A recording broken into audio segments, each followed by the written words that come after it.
Olá, queridos. Sou Jesle Alves. Vamos para mais um React. Hoje o React é o canal Tudo sobre Umbanda, um canal fantástico, maravilhoso, gosto muito. Um canal que está aí há muito tempo na internet, trazendo informações de Umbanda tradicional para nós. O canal realmente é muito bom.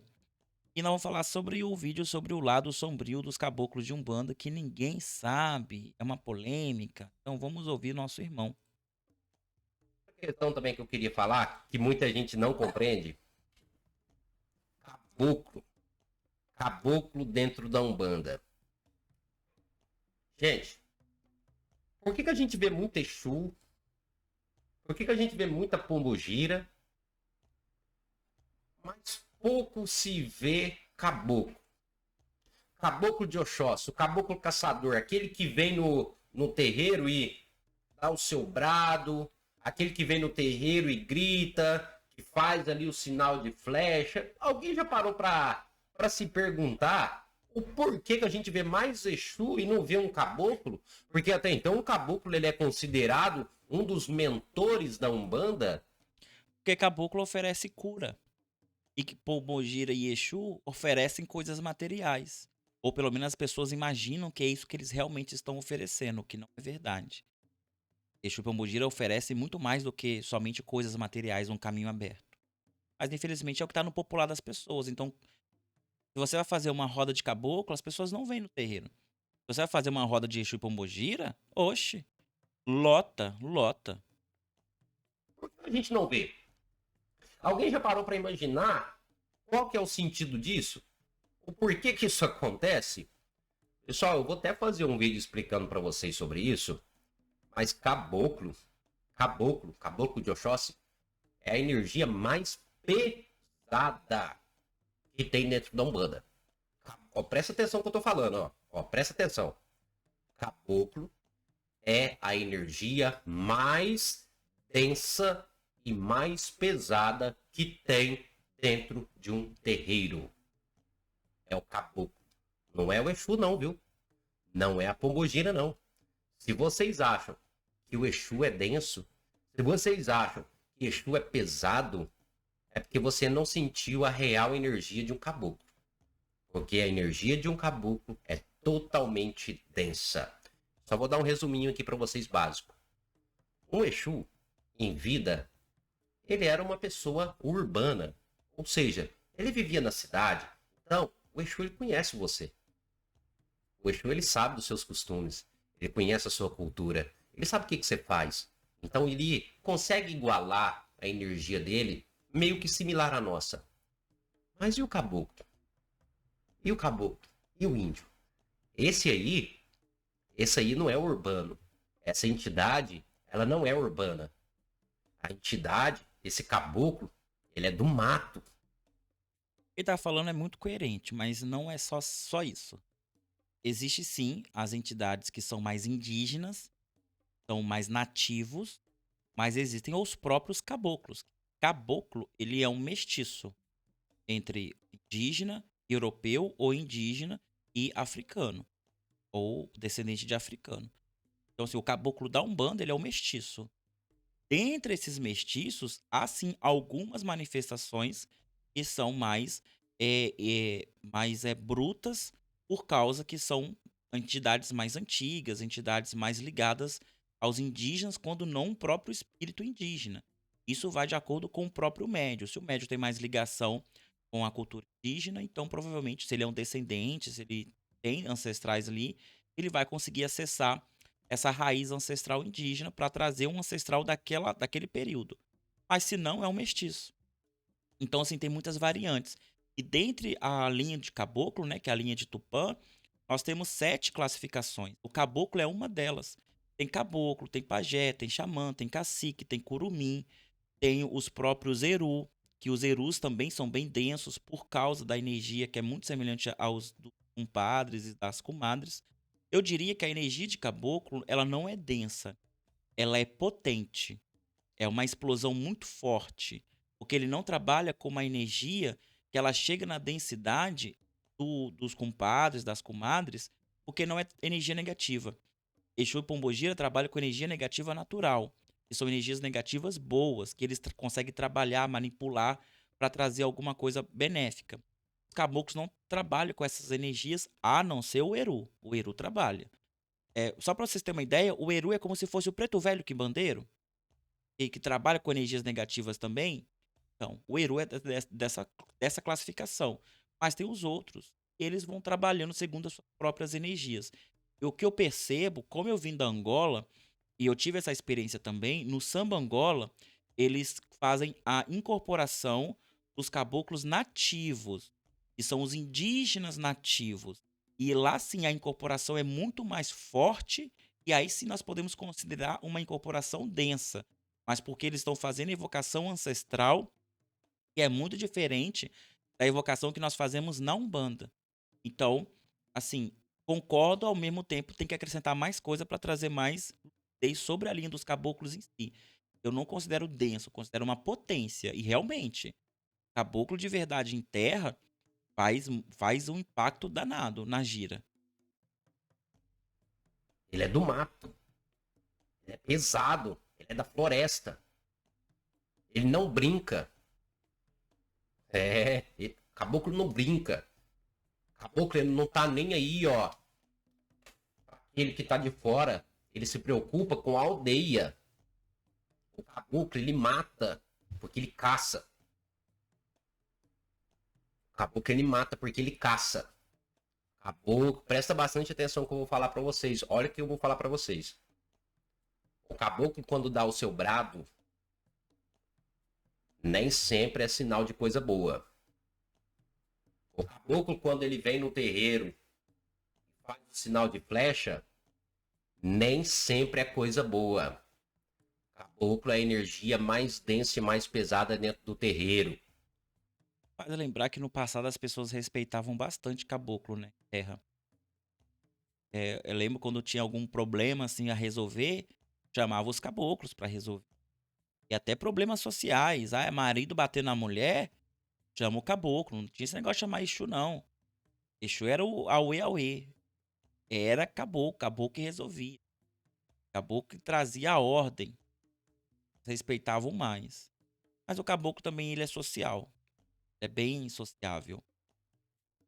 Meu caboclo mesmo, ele tem um momento dele que é mais sério, até porque ele é um chefe de linha, mas ele ri, ele conversa, ele conversa normalmente com as pessoas, porque tem os caboclos que tiveram mais acesso à cultura do colonizador, outros não. E existe aqueles que são mais nativos. Então, assim, são vários tipos de entidades e espíritos que vão se manifestar. E detalhe, nem todos soltam a flecha, né? Tem caboclos que não soltam essa flecha. Porém, a maioria dá o brado. Acho que o que ele quis dizer é sobre o brado, né? O brado do caboclo é uma potência também. É como se fosse a gargalhada do Exu, da Pombogira. Tem uma potência ali que realmente é poderosa, né? Não é à toa que os caboclos, eles eram a linha de frente contra as demandas. Tinha demanda no terreiro, quem vinha era caboclo. Exu não vinha, não. Era caboclo que resolvia as demandas do terreiro. Só para vocês terem noção. Um índio, um índio, quando ele sai para caçar, ele sai para caçar. O índio ele sai para caçar, correto? No meio da mata, no meio da floresta. Ele tá com seu arco e flecha na mão. Ele pega e mira. Quando ele faz o mirar, o pegar o arco e flecha, para que ele faz isso? Ele faz isso para matar. Ele faz isso para matar, gente. O índio, quando ele tá no meio da floresta caçando, ele pega a flecha dele e arma a flecha aqui para soltar. Ele faz isso para matar. Ele não faz isso para ficar bonitinho. Ah, não, vamos fazer isso aqui que é bonito. Não. Ele pega o arco e flecha dele, faz isso aqui, mira no animal para matar. Então o que você acha quando o caboclo tá lá dentro do terreiro fazendo isso aqui, ó? Toda hora fazendo isso aqui. Você acha que é porque é bonito? Ah, não, eu vou fazer isso aqui porque é bonitinho. Não. Hoje, o maior símbolo da cultura indígena é o arco e flecha. Todas as comunidades, etnias carregam o arco e flecha e o cocar como seus maiores símbolos.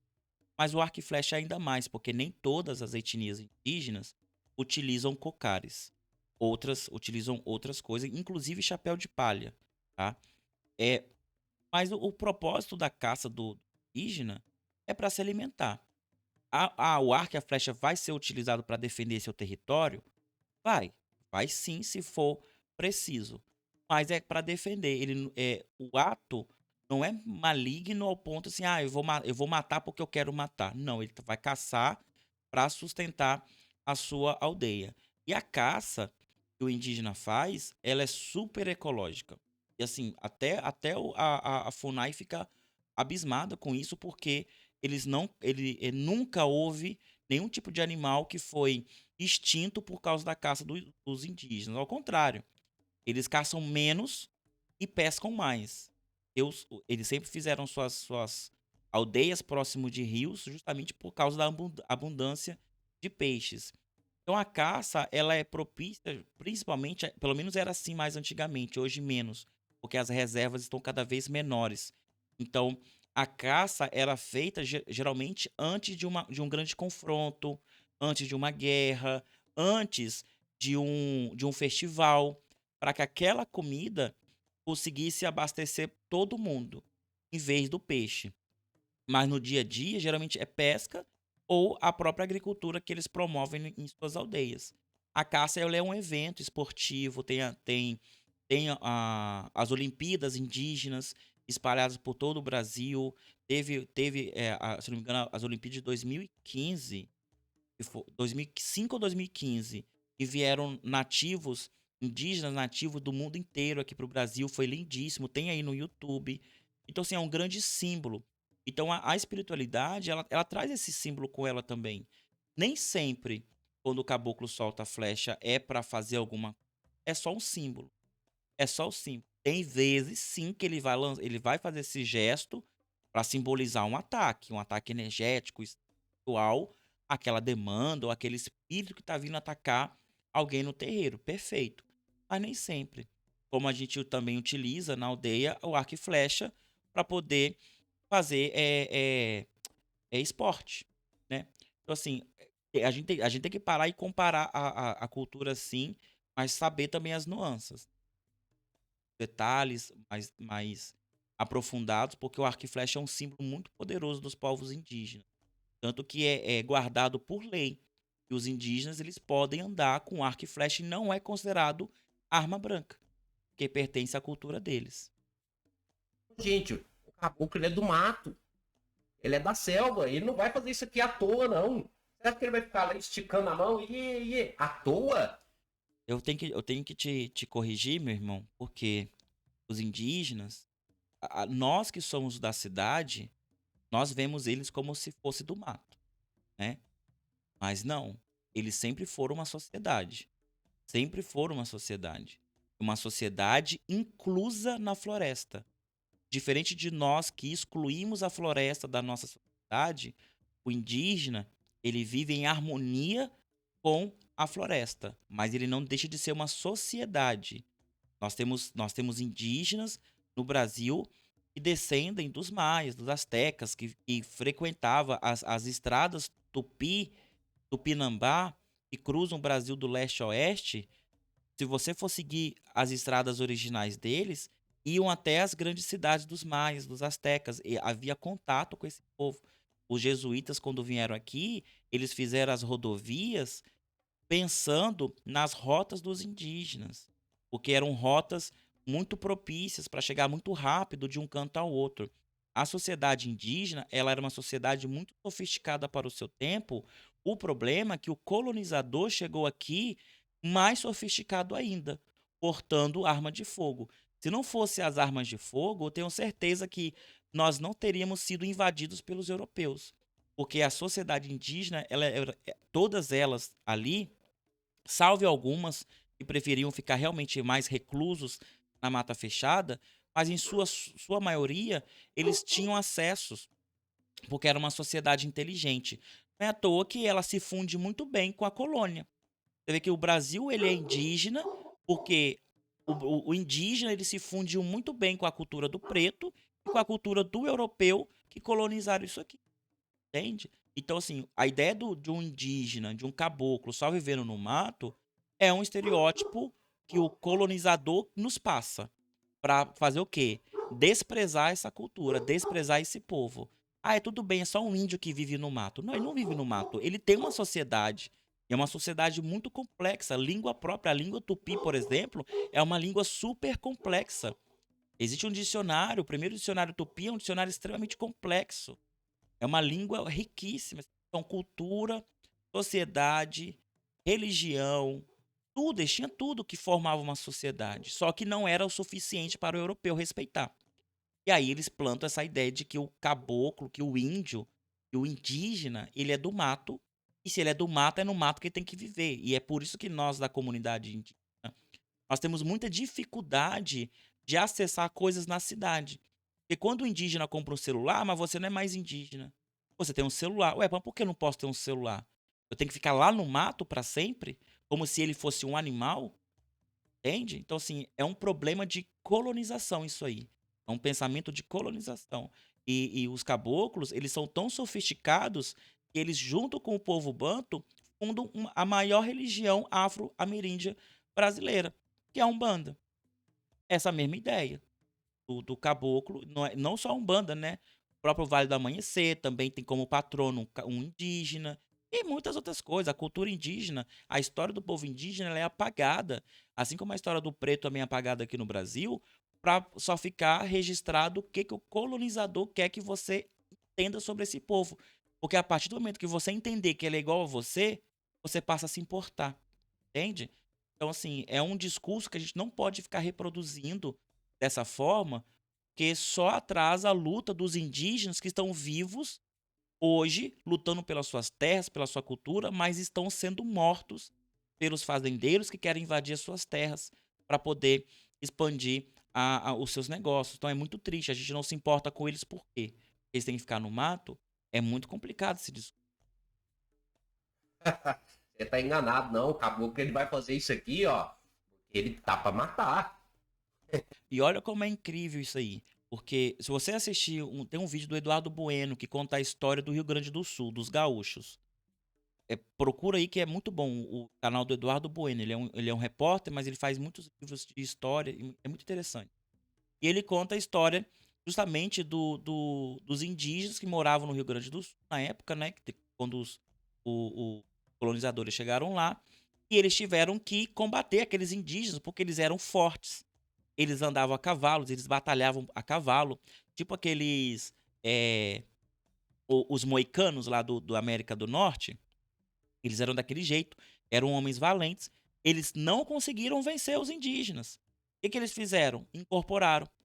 Então o gaúcho, ele é a mistura do português com o indígena. Porque se eles não tivessem incorporado a cultura daqueles indígenas, eles iriam morrer. Eles não iam conseguir vencer. E o Rio Grande do Sul seria terra indígena até hoje. Então, assim, é culturas bastante extensas.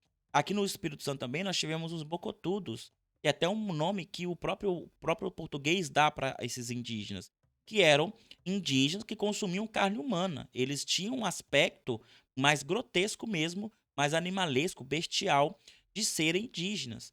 Eles foram dizimados, porque não havia como incorporar eles de forma nenhuma à cultura portuguesa. Então tiveram que dizimar eles. Mas os outros indígenas que moravam aqui, por exemplo, os aimorés, os pataxós, eles permaneceram quando não fugiram ou para Bahia ou para Minas Gerais por causa da expansão que o Vasco Coutinho fez aqui com a sua capitania do Porto. Então, assim, é muito complicado falar de cultura indígena de uma forma muito, muito simples, porque nós estamos falando de pessoas que ainda vivem hoje lutando as suas próprias lutas e muitas vezes não têm o nosso apoio, sabe? É muito difícil. É, tem muita coisa que as pessoas não conhecem dentro da religião. Tem muita coisa que as entidades não compreendem, quer dizer, que nós não compreendemos sobre as entidades. E essa ideia do caboclo ser o mestiço, e esse caboclo ele vem na linha do Tupã como se ele fosse um indígena, porque ele reverencia a cultura indígena, nós podemos observar, por exemplo, os tropeiros. Os tropeiros eram caboclos. E eles estavam o tempo todo, tanto em contato com a cultura indígena, quanto também em contato com a cultura do colonizador. E ele fazendo essa transição. É por isso que nós temos acesso a tantas informações iguais no Brasil de uma ponta a outra por causa do fenômeno dos tropeiros, que eram mestiços, indígenas e europeus, ou pretos ou indígenas. Era mestiço, eram caboclos. Nós temos o próprio Sultão da Mata, que é um caboclo que é mestiço também, estava em contato com as duas realidades. A própria cabocla Jurema, o próprio caboclo Tupinambá. Tupinambá, ele ganha esse grande status justamente por causa da guerra que houve em São Luís do Maranhão dos portugueses versus os holandeses, que vai dar um destaque gigantesco ao Tupinambá. Ou seja, ele teve contato, e são diversas histórias dos indígenas em contato com os portugueses. Diversas vezes os indígenas lutaram lado a lado com os portugueses para expulsar um invasor. Até na Guerra do Paraguai, os indígenas participaram também na Guerra do Paraguai. Ou seja, eles não eram essa pessoa, esse único arquétipo dentro das matas, como se fosse um animal, um brutão. Não é. Havia algumas etnias assim? Havia. Eles procuravam ficar mais reclusos, como ainda há hoje. Mas, em suma maioria, eram culturas, eram sociedades que estavam tentando conviver ali, sobreviver ou até superviver com o colonizador. Então não é simples assim. A gente tem que saber pesquisar, saber entender. Eu acho que o primeiro foco ali da Umbanda, tá? De todo médio, seja Umbanda, Candomblé, Quimbanda, não importa. Eu acho que o primeiro foco seria o quê? Vamos primeiro compreender e entender que entidade que é essa. E para entender a entidade, a gente tem que entender a cultura que vem essa entidade. Da mesma forma que quando a gente quer compreender o preto velho, a gente vai para a cultura do preto. Quando a gente quer entender o cigano, a gente vai para a cultura do cigano. Quando a gente quer entender a linha do Oriente, a gente vai estudar os orientais. O indígena, da mesma forma, a linha dos caboclos vem dos indígenas. Tem que estudar os indígenas para ver a sua cosmovisão para cá. Meu irmão, amo muito seu canal, tá? Com todo respeito. E eu queria te presentear com o meu livro de Tupã. É um livro assim que eu dediquei para falar exatamente sobre isso que a gente está conversando aqui, sobre os caboclos, que são os grandes representantes da cultura indígena na nossa Umbanda. E é um livro que fala de caboclo de Umbanda, só caboclo de Umbanda. Não falo de Oxóssi, não falo de São Sebastião, eu falo de caboclo de Umbanda. Então, assim, se você quiser, eu quero te presentear do fundo do meu coração, porque eu tenho certeza que a sua Umbanda ela é muito tradicional e muito parecida com a minha. Eu acho que o livro vai te agregar bastante. Se você quiser, eu vou enviar para você assim que lançar. Claro, o livro está em lançamento. Eu mando para você porque eu tenho certeza que você vai gostar, porque você está falando com muita paixão sobre os caboclos, que eu imagino que você tem uma grande experiência com os caboclos. Mas falta um pouco mais de informação da cultura indígena. E como a gente faz esse paralelo da cultura indígena com os caboclos na Umbanda.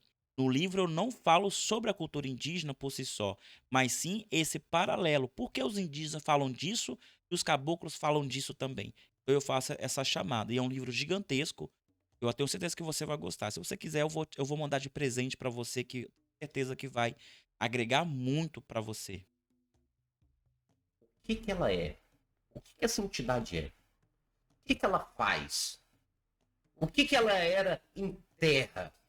Qual é o costume dessa entidade? Como que essa entidade trabalha? Eu acho que o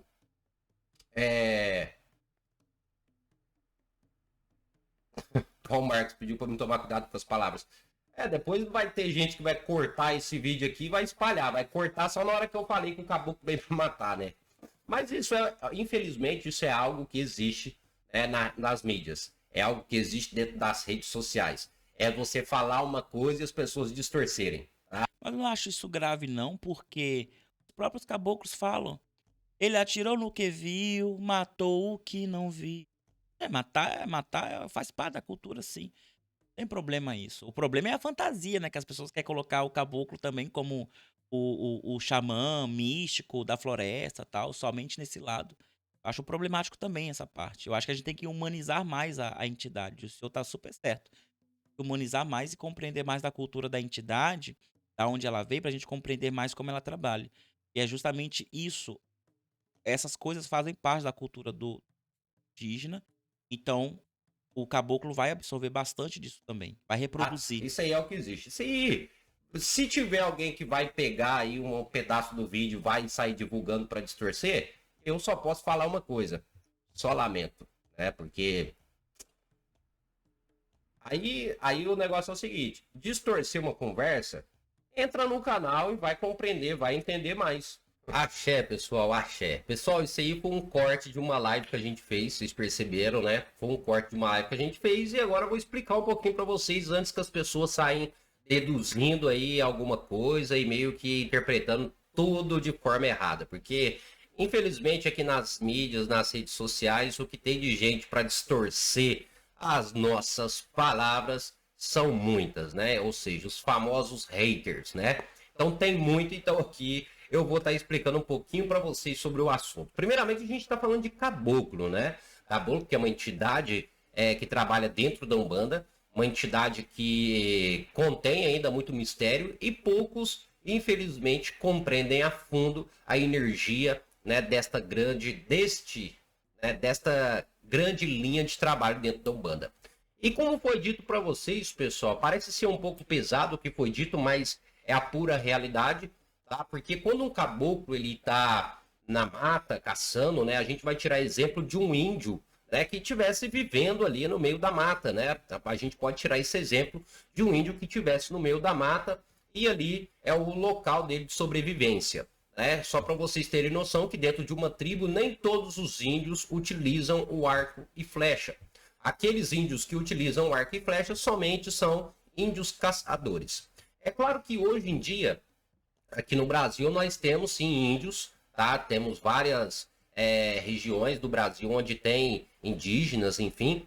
Só que hoje em dia, pessoal, devido ao crescimento da vida urbana, enfim, esses índios eles não têm a necessidade de caçar, né, como antigamente, né? Existe até algumas tribos ainda que ainda continuam com essa tradição da caça, mas muitas tribos aí hoje em dia já não têm essa necessidade. Mas quando a gente... Olha, são muito poucas, tá? Muito poucas que não têm essa necessidade, porque o Estado não ajuda nenhuma comunidade indígena. Se não for pela FUNAI, quando a FUNAI está numa boa mão, numa boa gestão, eles ajudam um pouco, mas a maioria não. Então o indígena, ele está sozinho. Ele não tem um Estado por ele não tem mais ninguém por eles. Então, sim, eles utilizam. E o que impede deles caçarem mais é o respeito que eles têm pela área que eles estão. Antigamente, eles tinham um Brasil inteiro para andar, para caçar, para colher, sem danificar a natureza. Agora, eles estão delimitados em uma pequena região, que é as terras que foi dadas para eles, né? E eles, em respeito aos próprios animais, para que esses animais não entrem em extinção, eles caçam menos. A gente percebe que a maior parte da caça geralmente é feita de macacos, que se reproduzem rápido, enquanto não o javali ou java-porco, que virou uma praga em algumas regiões do Brasil. Mas tirando isso, a caça ela só se tornou menos predatória por causa dessa limitação de terra que nós, como Estado moderno, estipulamos para eles, sem mesmo que as terras sejam deles, né? Toda essa questão de terras indígenas, ela é complicada. Mas como cultura, permanece ainda. Como eu disse anteriormente, é um evento. Até no passado, caçar era um evento. Não se caçava por caçar. A pesca sempre foi a base da alimentação indígena. O peixe sempre foi, né? À toa que a maior parte das nossas comidas típicas são a base de peixe, de camarões, porque é herança indígena. A gente está falando de caboclos dentro da Umbanda, né? De espíritos que já desencarnaram. A gente tem que entender que são espíritos que tiveram uma vida há muito tempo atrás, há muitos anos atrás, e eles realmente viviam somente através da caça. E realmente, pessoal, aquele ato que o caboclo faz, ele só faz no intuito de caçar, no intuito de pegar ali a sua caça, tá? De levar para a aldeia, para sustentar ali, né, a sua família, para sustentar a sua tribo. Então, quando a gente fala isso, sim, a gente está falando de um termo um pouco pesado, mas é a pura realidade, tá bom? Então, quando a gente vê um caboclo dentro de um terreiro, fazendo esse sinal de arco e flecha, como se estivesse caçando um animal, como se estivesse caçando ali alguma coisa, né? Quando a gente vê esse gesto do caboclo dentro do terreiro, é porque o caboclo ele tá nessa intenção mesmo de acertar alguma coisa, porque ele não vai fazer isso à toa. Vamos tirar o exemplo, né, de vida, né? Quando o caboclo estava vivo, né? Quando o índio ali, aquele caboclo, ele pisava em terra. Ele não fazia esse gesto à toa. Ele não chegava no meio da aldeia dele, no meio de todo mundo, pegava o arco e flecha e saía mirando nas pessoas. Por quê? Porque ele sabia que o arco e flecha era para acertar a caça.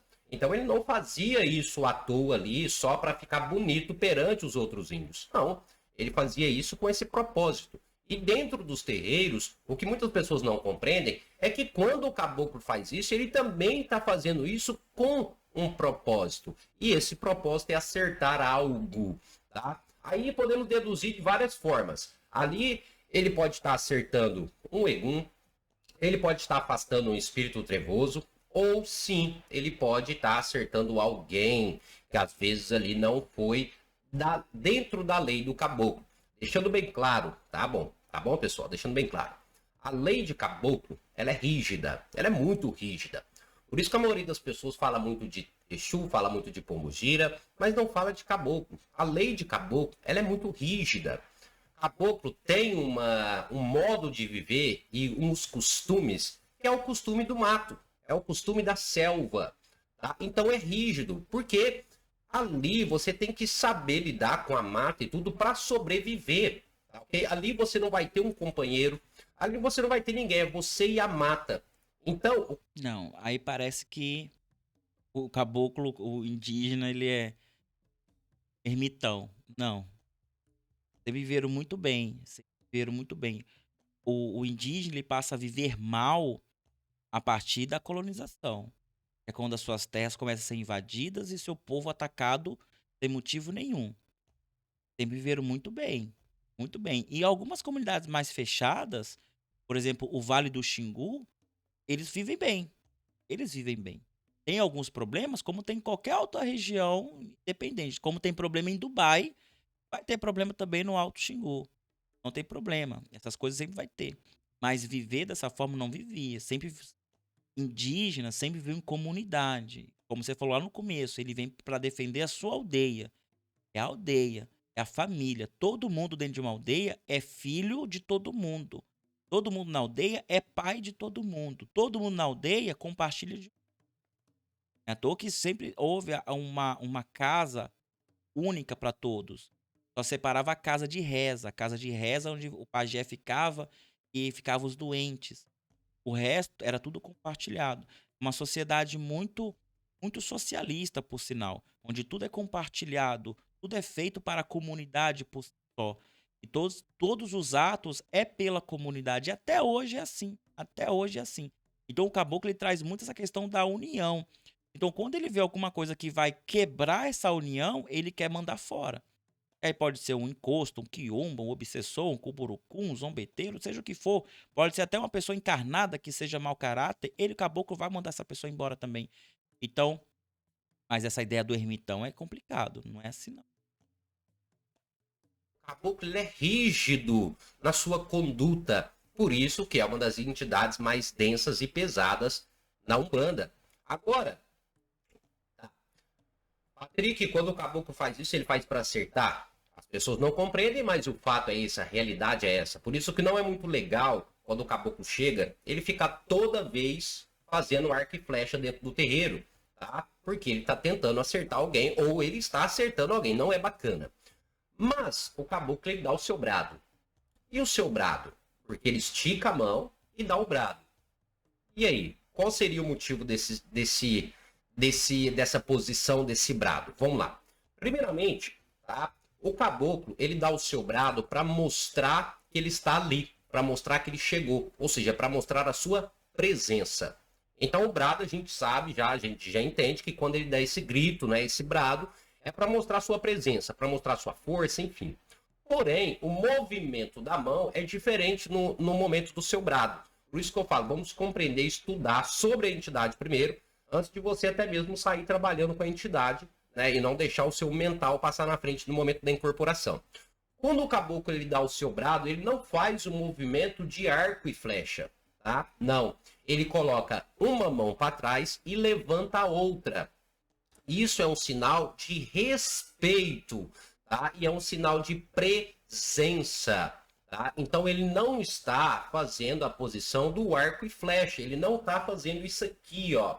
Ao contrário, ele está apenas suspendendo uma mão, ele estica um braço e coloca o outro para trás. E ali ele dá o seu brado.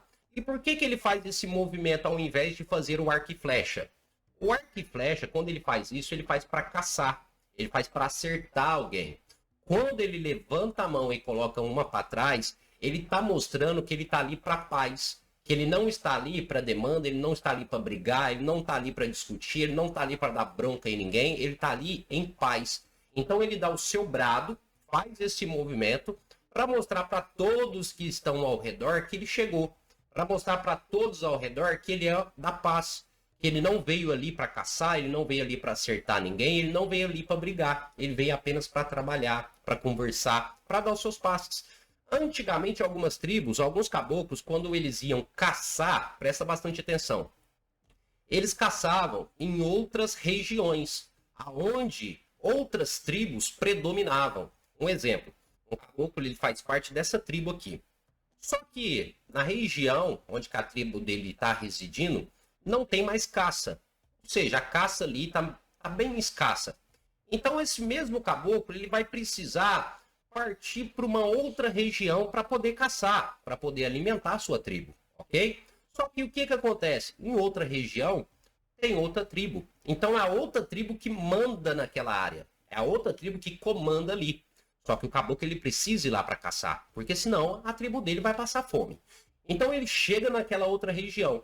E quando ele entra, né, na mata da tribo vizinha, ele precisa mostrar para os outros índios da outra tribo que ele não está ali para confusão. Ele precisa mostrar para outra tribo lá que ele está ali apenas para pegar o seu alimento e ir embora, para alimentar a tribo dele. Ele não está ali para brigar, ele não está ali para guerrear. Então o que ele faz? Ele agacha, ele ajoelha, ele levanta a mão para o alto, que é um sinal, não tenho nada, minhas mãos estão livres, eu não estou aqui para briga. Ele não coloca a mão na flecha, ao contrário, ele coloca a mão para trás, para mostrar, primeiramente, que ele é uma pessoa humilde, para mostrar que ele não está ali para brigar, para mostrar que ele está ali apenas para fazer um negocinho e voltar embora para a tribo dele. Então ele dá esse brado para todos os outros índios da outra tribo perceber que ele tá ali em paz. Desculpa, amigo, equivocado. Equivocado essa leitura sua. Faz certo sentido se for no terreiro de Umbanda. No terreiro de Umbanda faz sentido e eu já ouvi essa explicação de sacerdotes do Tabajaras, que é o terreiro mais antigo aqui do Espírito Santo com mais de 100 anos de fundação. Então, assim, o seu pensamento dentro da Umbanda, ele é super válido. Essa explicação é super válida. Mas para o cotidiano indígena não é válido, principalmente antigamente. Havia muita rixa entre muitas comunidades e até comunidade de mesma etnia. Então, por exemplo, a comunidade do Tupinambá Gesley e a comunidade do Tupinambá Pedro brigavam, mesmo sendo da mesma etnia. Então, assim, essa questão do território é muito complicado. Um indígena, no momento de caça, ele nunca faria isso. Porque só dele abaixar, ele já teria levado 3 sarabantadas no meio do peito. Ele ia cair agonizando. E ele já ia ser levado como refém para outra comunidade. Isso se ele não levasse já umas 4 flechadas no peito. Porque não havia espaço para isso. A diplomacia era feita pelos líderes, pelos caciques. Mas, no ato de invasão de território, era a morte certa, não tinha esse não. Por isso que eu falo que não pode romantizar. Porque as disputas de território entre os próprios indígenas sempre existiram. Porque são povos. Mas, ao mesmo tempo, quando não havia essas rixas de território, havia pacificação. Então, mesmo que ali, por exemplo, vivia a comunidade Aimoré e vivia a comunidade Pataxó, em paz, não havia briga entre eles. Eles conviviam em todo o território, eles se viam, eles se reconheciam porque culturas diferentes, pinturas diferentes, cocares diferentes, tudo diferente. Muitas vezes até acontecia relacionamento entre eles, Mas por quê? Porque não havia guerra declarada. Então não havia necessidade de submissão um para o outro, por causa de território, porque não havia fronteiras. A fronteira só era determinada quando havia guerra entre duas etnias. Então, assim, são situações diferentes e não se aplica ao cotidiano a gente trazer para a Umbanda. Lá é outra coisa. Na Umbanda faz sentido sim o que você fala. Mas eu vou acrescentar um detalhe que eu aprendi dessa forma também. E cada caboclo, ele traz um gesto justamente por causa que eles preferem não se comunicar diretamente. Então, o caboclo flecheiro, ele dá a flechada. O cacique, ele já chega batendo no peito. O pajé, ele já chega levantando o dedo. E assim vai. Cada um tem um gesto. Pra quê? Pra que quando as pessoas veem, ele não precisa chegar e perguntar: Ei, caboclo, o que que você é? Ah, eu sou o sete flecha. Ah, eu sou a cabocla Jurema Flecheira. Não precisa. Eles não se comunicam diretamente com a gente dessa forma. Quem já foi em roda de caboclo sabe como é. Tem diversas formas deles chegarem. Quando chegam, sabe? Olha, chegou um flecheiro. Olha, chegou um cacique. Olha, chegou um curumim. Olha, chegou um eru. Entende? Por causa da forma com que eles chegam. E quando eles chegam, ele já entra pra roda. Porque a mironga do caboclo tá na roda. Não tá no bate-papo. Talvez por isso que Exu e Pombogira seja mais popular. Porque Exu e Pombogira conversam mais com a consulência. Os caboclos, assim como os próprios boiadeiros, os pretos velhos, conversam menos, mas de todos eles, o caboclo é o que menos conversa, porque não faz parte deles. A cultura deles está em concentrar energia na roda, que chama-se toré, essa roda de caboclo, que ele vai juntando energia para depois aplicar o passe, aplicar a sua cura e ir embora. A função dele ali seria essa. O problema é que as pessoas confundem as culturas e acham que isso é uma bobeira e vai dar mais valor ao Exu Pombogira, porque eles conversam TED a TED com as pessoas ali, resolve um probleminha aqui, um probleminha ali e tá ótimo. Então, assim, é um pouco equivocado, mas faz sentido quando a gente leva pra dentro da Umbanda, mas na cultura indígena não faz sentido nenhum. Eu mesmo, se eu fosse o caboclo do outro lado, eu já tinha atingido uma flecha no peito desse caboclo pacífico aí. Porque se é pra defender a minha família, você acha que eu vou abaixar a guarda? Não abaixo, não. Ele não tá ali para brigar. Agora pensa bem, pessoal, um caboclo, ele vai para uma outra tribo, para um outro local caçar. Ele já chega lá, dá uma armada no arco e flecha e sai gritando. Você acha que a tribo de uma outra tribo vai ver esse caboclo com bons olhos? É claro que não. A outra tribo vai olhar esse caboclo e vai dizer: vamos tomar cuidado, porque é perigoso ele acertar o arco e flecha na gente. Então vamos caçar ele primeiro, ao invés que ele casse a gente. Então tem essa diferença que a maioria das pessoas não colocam em mente, que a maioria das pessoas não tem em mente isso. Tá? É isso que a maioria das pessoas tem que compreender. Vamos, primeiramente, pessoal, estudar, compreender o que é caboclo, compreender o que é entidade. Você não pode sair deduzindo muita coisa que você vê na internet. Não, você tem que buscar compreender, você tem que buscar analisar. Primeiramente é isso, tá bom? Fora os caboclos africanos também, né? Já, talvez não entendam sobre o caboclo africano. Por exemplo, os Tumba. Os Tumba e os Arranca. Os Tumba e os Arrancas eram falanges desde a época da cabula. E vai se popularizar, por exemplo, o Arranca-Toco. O Arranca-Toco é um caboclo africano. Mas não é um caboclo africano por causa da cultura indígena brasileira, mas é por causa da cultura indígena africana, que é uma tribo africana. E vai se popularizar aqui como caboclo, muito por causa do próprio samba Angola. E o Tumba também tem um ponto famoso, ele é caboclo, ele é flecheiro, Tumba na Calunga. Esse Tumba na Calunga está justamente se referindo à tribo africana de Tumba, que tá na Calunga. O que é Calunga? Já expliquei várias vezes o que é Calunga. Então, tem muitas referências. A cultura de caboclo na Umbanda ela é muito extensa. Apesar de ter esse bracinho africano, mas a maior parte é indígena, sim. A cultura indígena é bem extensa. Nós estamos falando de mais de 236 etnias diferentes, falando mais de 350 línguas diferentes, com culturas muito diversas, às vezes a mesma etnia, tendo culturas diferentes por causa de suas regiões. O Guarani da Bahia não é igual ao Guarani do Espírito Santo. O Pataxó, que está lá na Bahia, não é igual ao Pataxó que está no Espírito Santo. O Aimoré que tá em Minas Gerais não é igual o Aimoré que tá no Espírito. E assim vai, para cada etnia sua cultura. Por isso que tem esse caldo todo, nesse caldeirão da Umbanda, na cultura do caboclo, várias culturas. Mas a mais predominante é a de Tupi. A cultura Tupi, dos falantes Tupi, que guarda, era a maior etnia até então, na época dos colonizadores, diminuiu bastante, mas ainda nós temos bastantes falantes Tupi, ou representantes dessa. E eles estão presentes em peso, não. Acho que a gente consegue beber bastante nessa. Mas a sua lógica tá interessante. Eu gostei do seu vídeo. E eu vou deixar aqui na descrição o link do canal original dele, o link do vídeo original do canal dele, para vocês irem lá também, se inscrever no canal dele. Tá bom. Vai ficar aqui então. E esperem pelo lançamento do livro de Caboclo, porque eu vou mandar para ele de presente, se ele assim desejar. Vai ser uma honra saber que ele leu o meu livro, tá? Tá bom. Muito obrigado. Até o próximo vídeo. Ah, vou deixar aqui do lado um vídeo para você continuar maratonando no nosso canal. Vejo lá. Até mais. Tchau, tchau.